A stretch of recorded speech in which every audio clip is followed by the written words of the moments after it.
All right, well, I'm going to give a very quick overview of our Trusted Cyber program in Green UAS as noted, but first just a little bit about AUVSI and why I'm up here talking to you.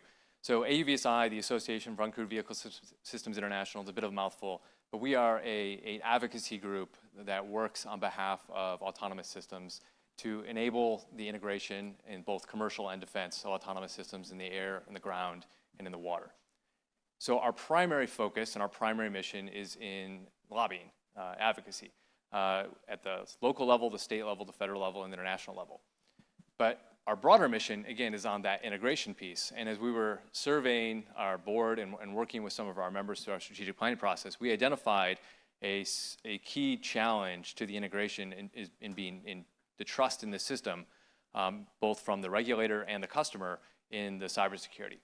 So we began sort of surveying the landscape and trying to get a better understanding of who was taking the lead on this outside of government, and the answer was really no one. So we stepped into this void, and go to the slide here. And we set up a working group of some of our members. You can see some of them that are on the working group to begin working with us on how best to address cybersecurity for the autonomous systems industry. So this working group was established about 1.5 years ago, and companies, from very, very large, like Northrop Grumman and Boeing and Textron, to companies with just a couple of people, and really everything in between.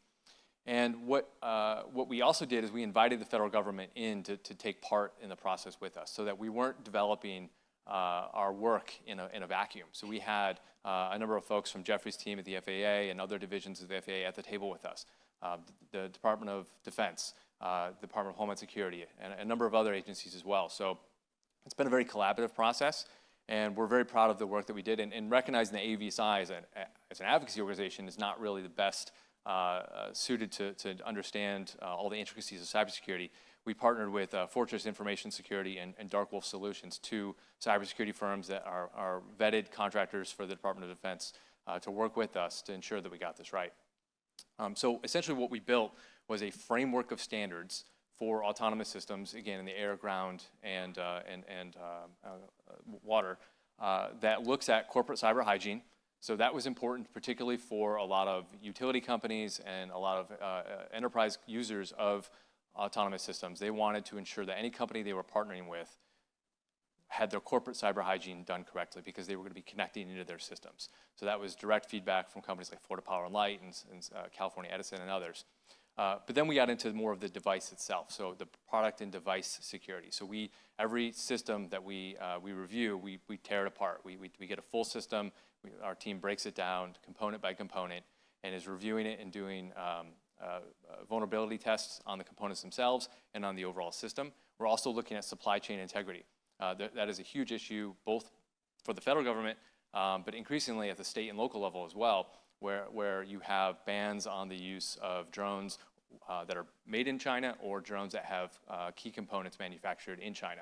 And there's a lot of misdirection in the industry about that. There's a lot of companies that claim that they're from Taiwan or somewhere else, but really the components are from China, and that has the potential to have real security risks. So we get really, really deep into the component and subcomponent level. And lastly, we look at the remote operations in that C2 link, ensuring that systems are properly encrypted and can't be hacked. Again, it gets back to the trust in the system.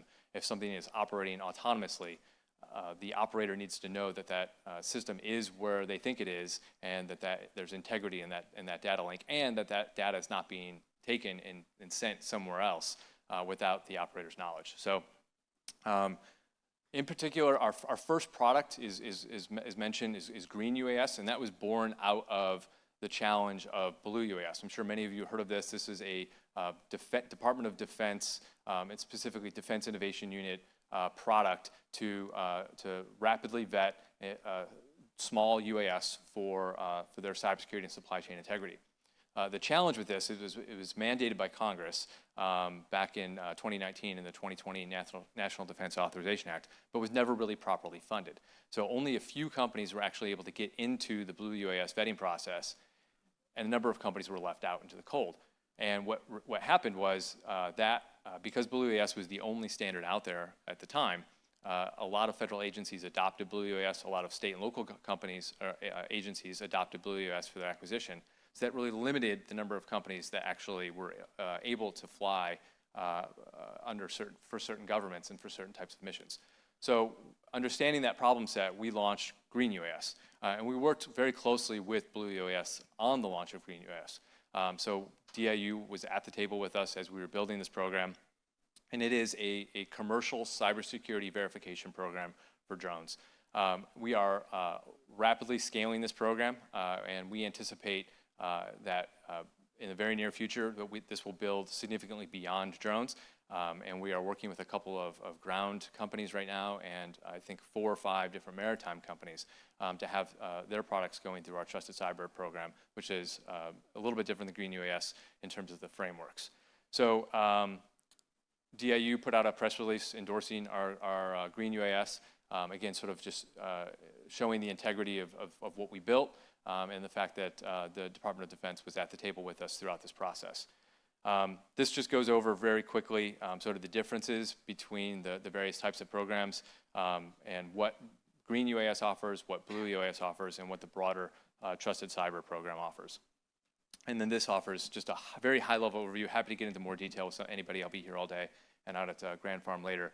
The number of different controls that we look at in each of the different areas. It is not an easy verification process. We began entering, I think the first companies entered into Green UAS in early spring, and none of them have made it through the process yet. We've got two companies that are very close to getting through, and the other 13 companies are some various stages of the process. So this is just a snapshot of some of the companies that are currently in the Green UAS process at the moment. And we're looking forward to announcing some of the companies that will be entering into our Trusted Cyber program outside of the air domain, in the ground and maritime domains in the near future as well. So now I think we're going to turn it over to Renee, and we're going to have a broader conversation about cybersecurity, and look forward to that. And thank you very much for having me here today. Thanks. Thank you, Michael. I'm going to let you switch over. Yeah. Thank you very much. Good morning, everyone. It's a pleasure to be here. This is a great conference every year. I'm excited. I'm president of the AUVSI Great Plains chapter, and I get to work with these esteemed panelists every day, and they have been very gracious to join us. And Michael, thank you for coming from DC. I know you are on the road. So actually, we're going to have a fireside chat without a fire. But I wanted to, we've been talking about Green UAS, and there's been a lot of confusion about it, a lot of misperceptions about it. And so when I reached out to Andrew, I said, I just want to begin to start this dialogue. We've been doing this on a national level in our monthly calls, but it's just good for you to understand what exactly the program is, and then begin to understand what are some of its implications. So I'm going to start with Matt Dunleavy.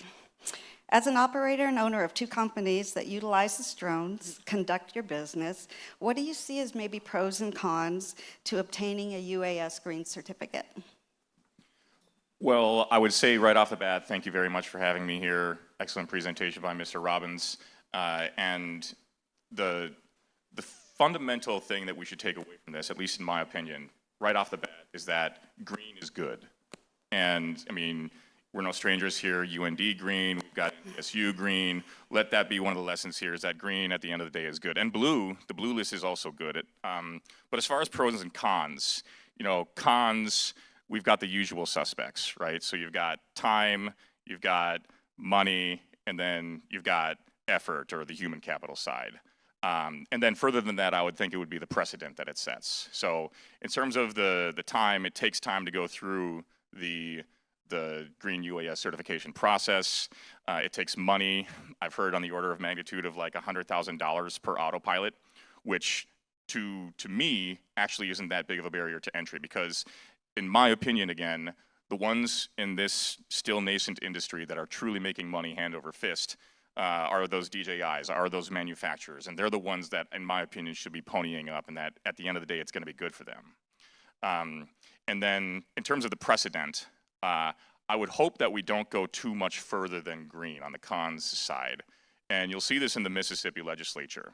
The ridiculous law that they tried to pass saying that first responders or the like could only purchased drones that had been manufactured in Mississippi, which is just a crock of you know what. And I would hope that we don't see that in states such as North Dakota. On the pros side, you know, I do think that this would help operators with an extra layer of credibility. So if you go through that green UAS certification and the cybersecurity, the vulnerability tests, the pen tests, those really are those litmus tests that you need to set yourselves apart from the pack. And we in North Dakota, we do that. We're no strangers to that. On the money side, you know, it is from an industry and an operator perspective, an investment up front, but that's the type of investment that we need to help us get to scale, and the foundation that we need in advance to help compete with those hostile nation states such as China. But you know, you've got the precedent that it can set on the con side, and then lastly, I would just say that, you know, other than time, energy, and effort, there is a nomenclature assist that we get from the green UAS, and that is, instead of going around saying, hey, you know, our drones are from NATO countries, which seems awkward, better is to say our unmanned aircraft systems, or uncrewed aircraft systems, I'm sorry, Renee, are green UAS certified. And what I'll leave you with for now is, and I hope that this will pass the test with Mr. Robbins as well, is the fundamental difference between blue and green UAS is that blue UAS are manufactured exclusively in the United States, whereas green UAS are from non-hostile nations such as Iran, China, Russia, etc.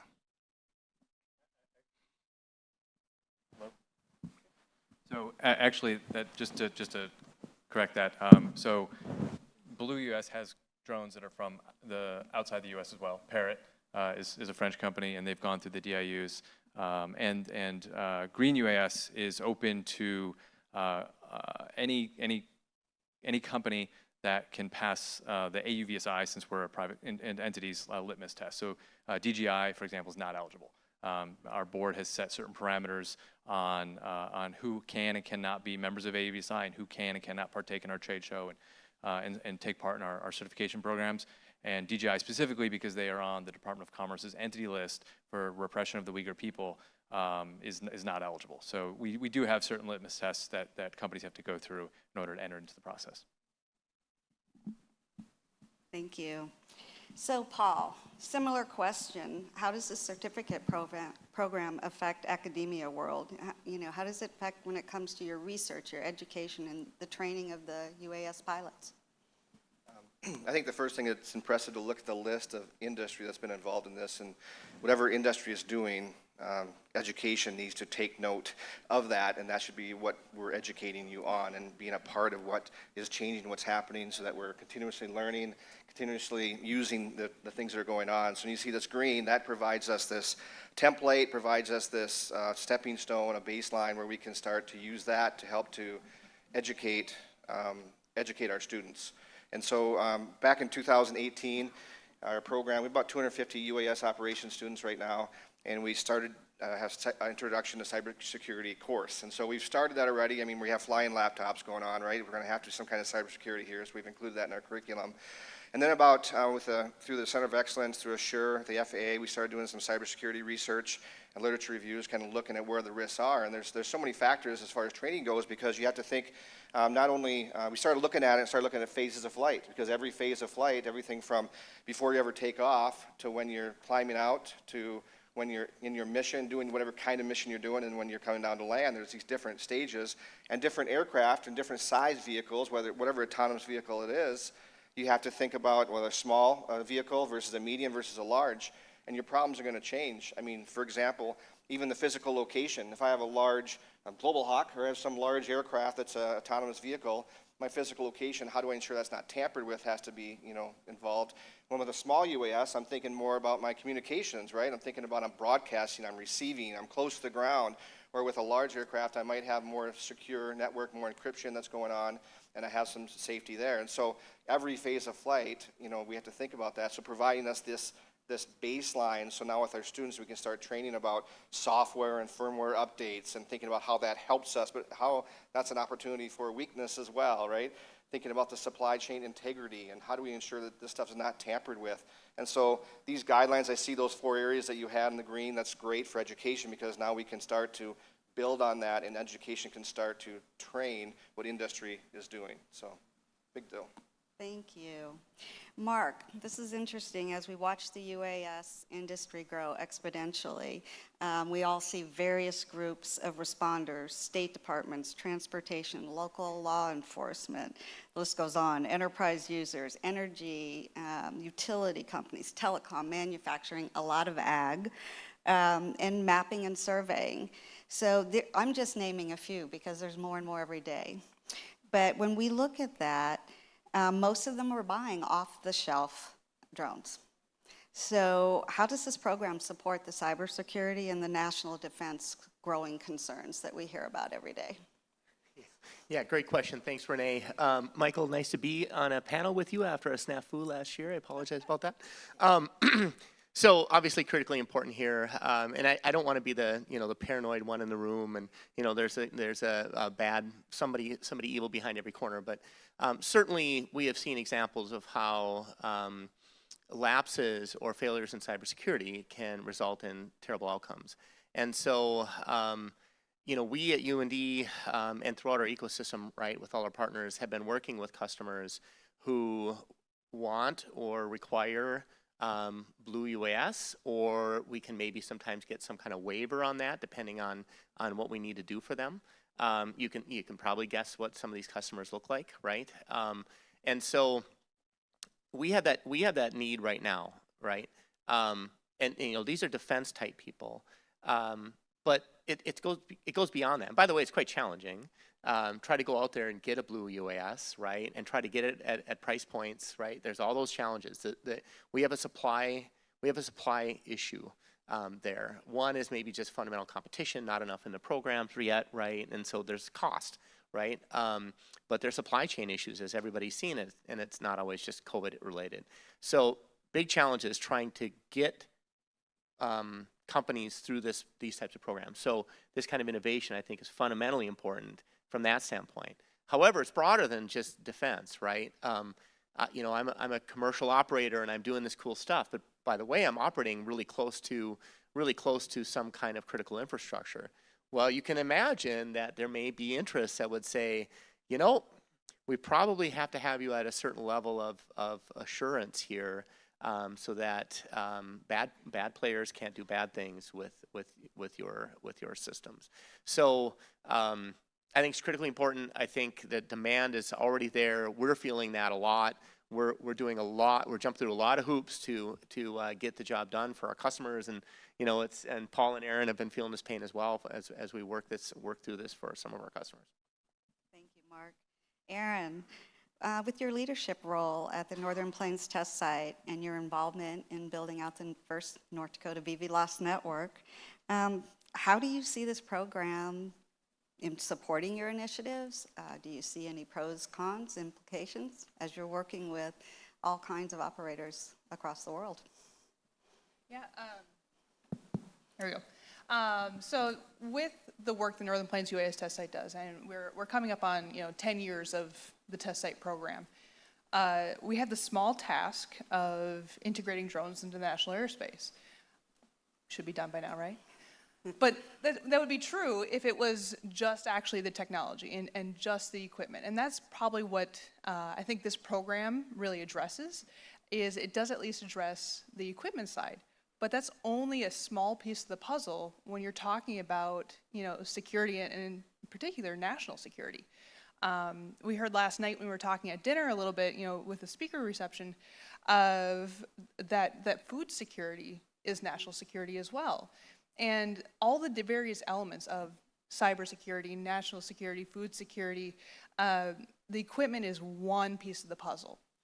And the reality is we need to address that. We need to ensure that programs like this are in place to address the security concerns of that equipment.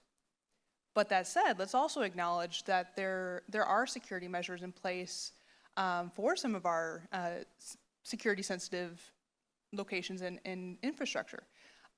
Military installations, for example.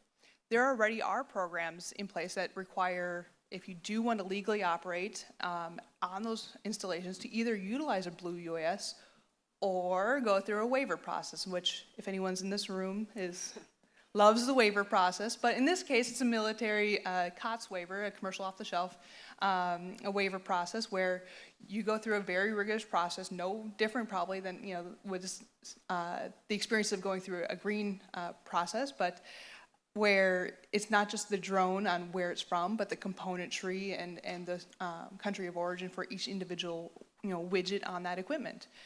And, you know, applications, your frequency deconfliction, the works. It's not a fun process, but, you know, that does then provide security around those installations to help, you know, keep them safe from the equipment side.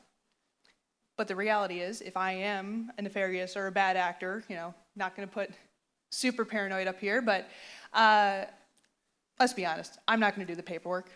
I'm just going to fly anyways.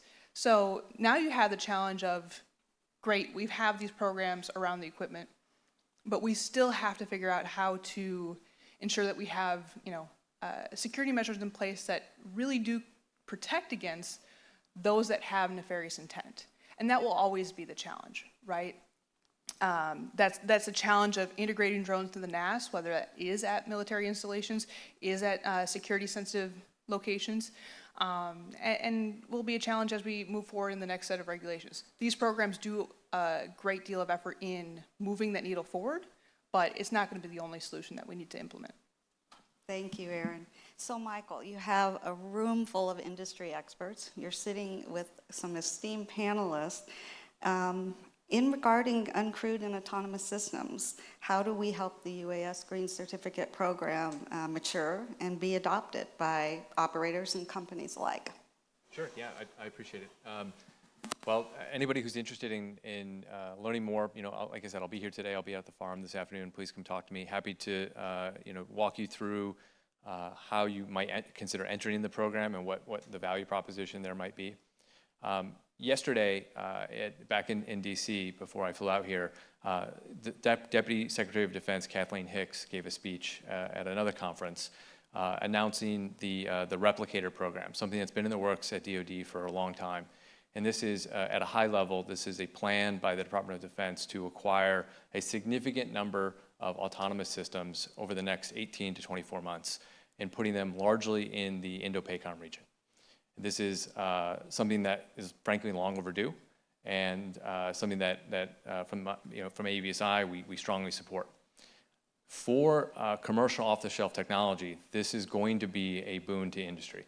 We're going to see more investment from the DoD into advanced manufacturing here in the United States. That will spur private capital into investment. But in order for these systems to transition from commercial to defense, there has to be that extra layer, as Aaron mentioned, of validation. You're not going to just be able to transition a product without going through some sort of a verification process. And Green UAS, through our work with the Defense Innovation Unit, is a verified vendor now. And as you are looking to take part in that transition from commercial to defense, or just remaining commercial, because as mentioned, there are a number of commercial entities and enterprise users that are requiring a high degree of fidelity in their systems as well. We can be a solution to that. So thank you very much for having me. Thank you. I think we have a few minutes left if there's any questions from the audience for this panel. Quiet. We have one over here. Yeah. It's hard to see with the light. I can't see with the Yeah, light. sir.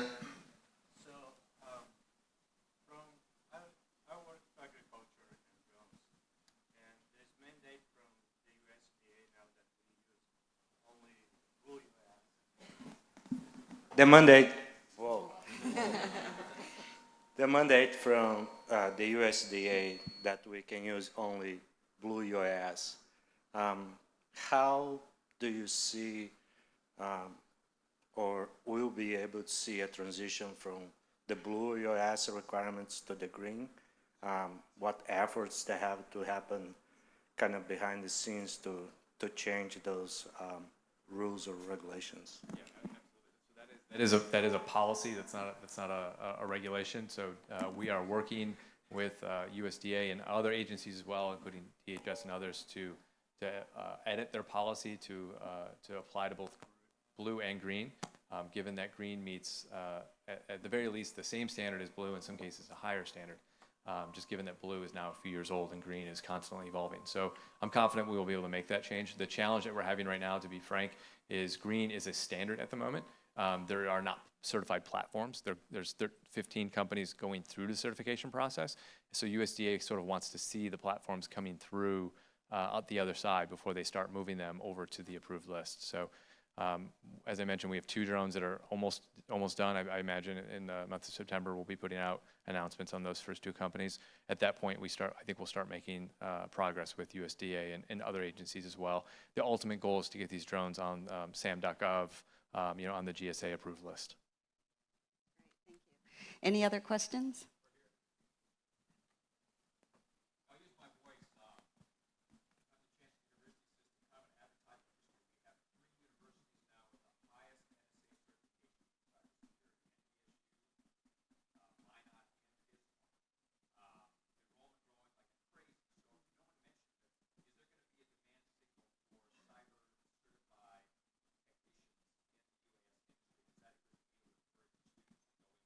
Yeah, great question.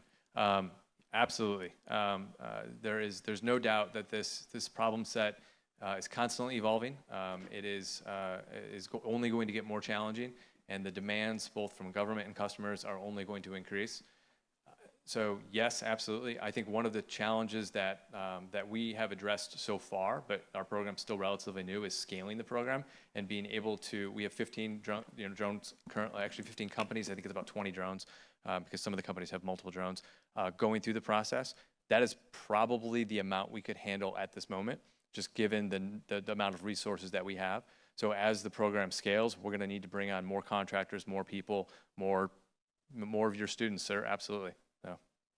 So Mark, I was going to say, you and I have had this conversation. I know you have something to add. I do.